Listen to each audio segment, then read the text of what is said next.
Hello, and welcome to another episode of Blazin Motorworks Tips, Tricks, and How-Tos.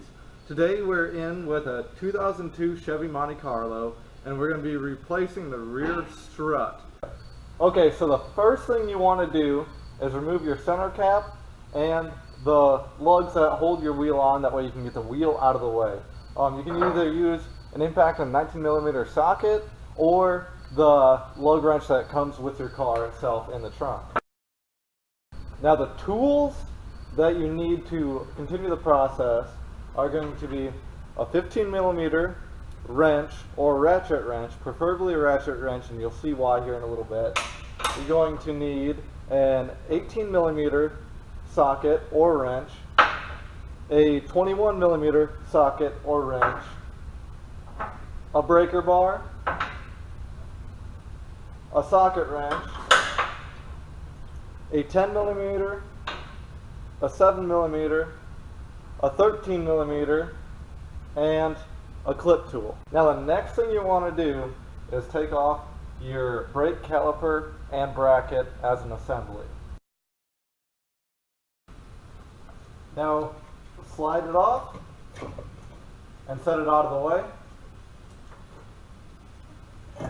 and remove your rotor just to give you a little more access.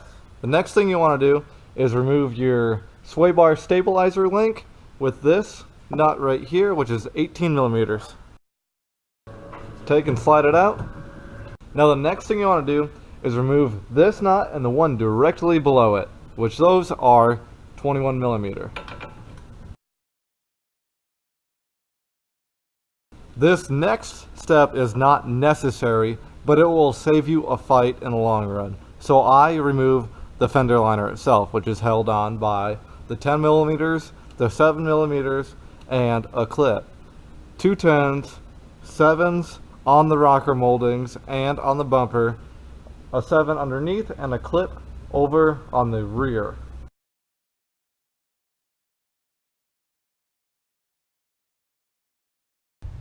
This part is where the 15mm ratchet wrench is going to come in handy.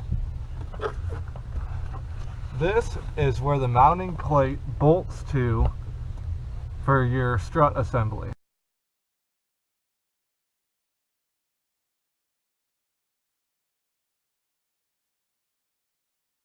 The next step is to actually remove these 2 bolts, which you're going to have to do with some sort of hammer or slugging device because of the way these are pressed in.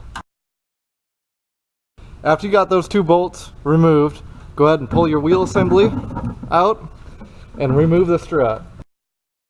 Now that you have the strut assembly out, take a look at your new one. Now, this next step will change whether you got a complete assembly or just the main strut itself. So right now, as you can see, these 2 look completely different.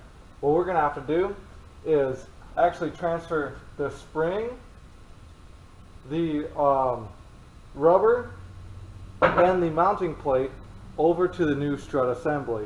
For this,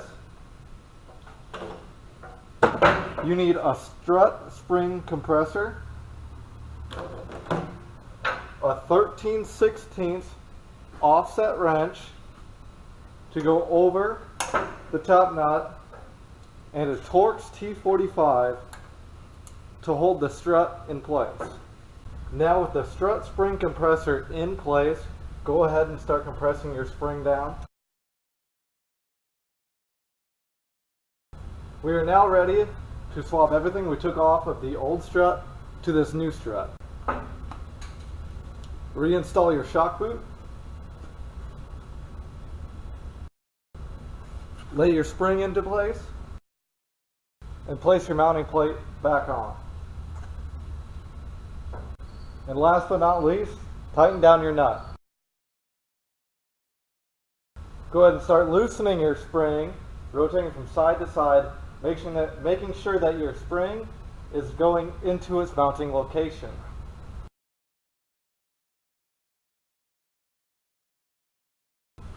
At this point, you have a complete assembly again. Go ahead and reinstall it into your vehicle. With the assembly back in your vehicle, go ahead and put your lower bolts in reattach your sway bar link and put the 3 nuts at the top. Once everything is fastened back up, if you took your fender liner out, go ahead and place it back in. Put your rotor back on, your caliper back on, tighten everything up, throw your wheel back on, throw on the ground, but make sure to get your alignment checked anytime you do a suspension component or a steering component. Thank you for watching.